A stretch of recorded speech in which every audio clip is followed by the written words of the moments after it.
कार्यक्रम काय चाललेला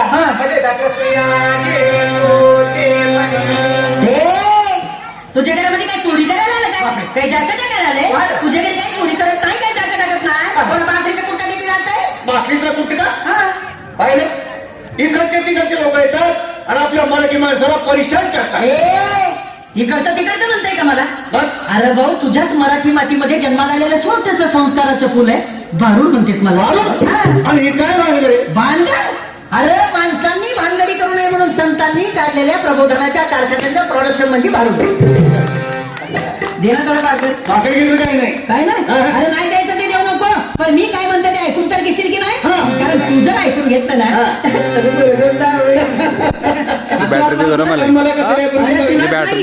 सगळ्यांना गुरगुंडा होईल.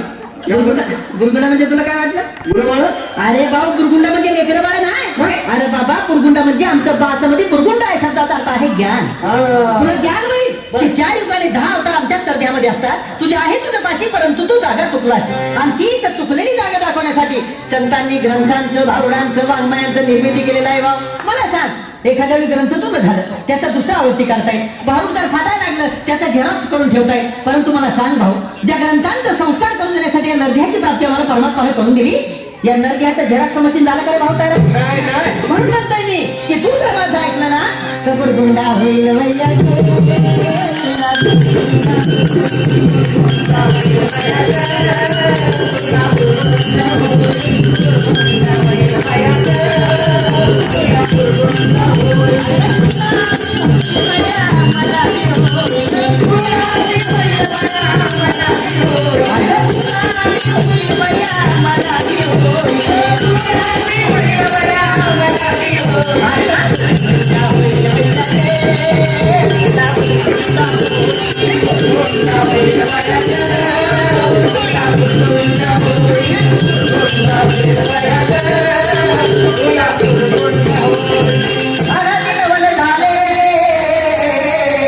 स्वानंद कुंकुला सगळे घेऊन हे माझं कुंकू बाळीला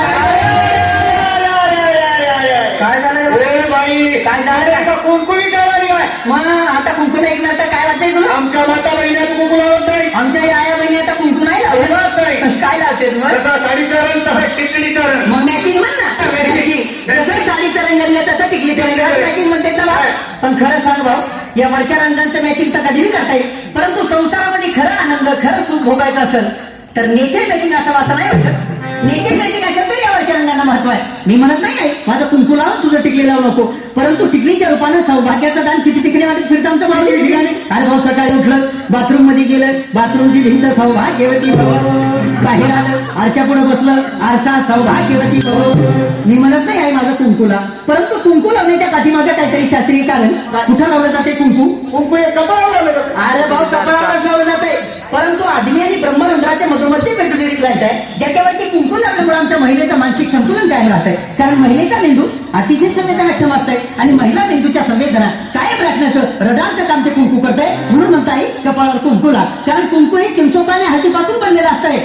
एखाद्या वेळी इंचू चावला रे भाऊ तर चिंचोका उगाळून लावून जा विंचवाचं झर उतरवण्याची ताकद त्या चिंचोक्यात आहे. मग खरं सांगाय जर विंचवाचा झर उतरवण्याची ताकद त्या चिंचोक्यात आहे तर त्याच चिंचोक्यापासून तयार झालेलं कुंकू जर तुझ्या कपाळावर लागलं तर तुझ्या डोक्यावरचं टेन्शन नाही का कमी होणार. बरं तुला कुंकू लावायचं सांगितल्याबरोबर पुरुषांनी टाळ्या वाजवायला सुरुवात केलं पण पूर्वीच्या काळात आमच्या पुरुषांना शेंडी होतं ना रे भाऊ. आता नाही शेंडी काय सापडत नाही आता नाही शेंडी शेंडी म्हणजे काय शेंडी म्हणजे शेंडी म्हणजे लांब केस. हे भाऊ शेंडी म्हणजे लांब केस नाही अरे बाबा शेंडी म्हणजे माणसाच्या मेंदूरूपी टीव्ही मध्ये सद्विचारांचं प्रक्षेपण करणारा अँटिना. आता ते अँटिनाच राहिला नाही तर कसं तरी मिक्स घुसणार नाही बाबा. आणि विशेष म्हणजे पुरुषांच्या त्या शेंडीरूपी अँटिनाद्वारे पुरुषांच्या डोक्यामध्ये फक्त एकच चॅनल चालतंय, कोणतं? ओनली मुंबई दूरदर्शन. म्हणजे पुरुषाला एकच काम असते की नाही, महिनाभर ड्युटी करणे आणि महिन्याचा पगार एका तारखेला घरामध्ये येऊन बायकोच्या हातामध्ये ते. पण ते आणलेल्या पगाराचं जीवनभराचं व्यवस्थापन आमच्या याला करावं लागतंय. आणि ते व्यवस्थापन करताना घराचं घर पण राखताना मला सांग आई, तुझ्या डोक्यामध्ये किती प्रकारचे चॅनल चालते? लेकरांचं संगोपन आहे, मुलांचं शिक्षण आहे, मुलींचं शिक्षण आहे, सासू सासऱ्याची सेवा आहे घरामध्ये असले तर.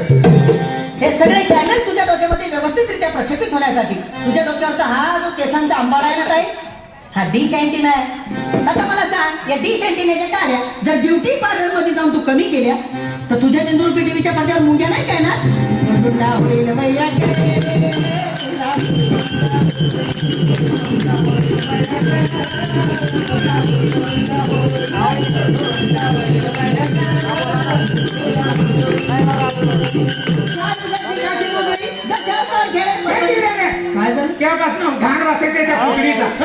हे पोतळीचा वास येतोय. अरे भाऊ ही पोतळी नाही, अरे ही पृथ्वी आहे. हे रंगीत रंगीत तुकडे आहेत, नाही अनेक प्रकारचे देश आहेत, पण ही पृथ्वी आहे. मला बी सोडू नको समजू. हे तुम्ही आणि जे आहेत ना आजकालचा मानव ते मी आहे. आणि तुमच्या प्रत्येकाच्या घरामध्ये ज्या लेकरांनी जन्म घेतला ते उद्याचं भवितव्य हे आहे. अरे बाबा, माणसाला सुरक्षित ठेवण्यासाठी पृथ्वीवर पूर्वीच्या काळी डोंगर होते, नद्या होत्या, पशु होते, पक्षी होते, प्राणी होते. पण माणसानं स्वतःच्या सुखासाठी या पृथ्वीला सगळं बर्बाद करून टाकले. ती बर्बादी म्हणजेच माणसाची बर्बादी आहे. म्हणून तुला सांगताय, आज तुझे काय कमवता ना ते याच्यासाठीच नाही बाबा. याला चांगलं राहायला घर मिळावं, याला चांगलं सुख मिळावं याच्यासाठीच ना. पण उद्या मला सांग, तुझ्या स्वतःच्या आतताईपणामुळं जर या लेकराला उद्या शुद्ध हवा नाही मिळाली, शुद्ध पाणी नाही मिळालं, श्वास घ्यायला एक सुद्धा हवेचा कण नाही मिळाला, मला सांग वारशामध्ये तू याला काय देणार आहे?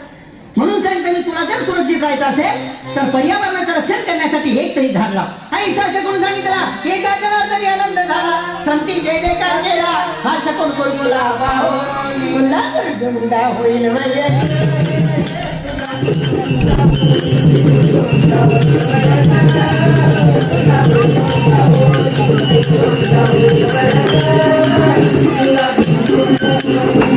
बोला विठ्ठल विठ्ठल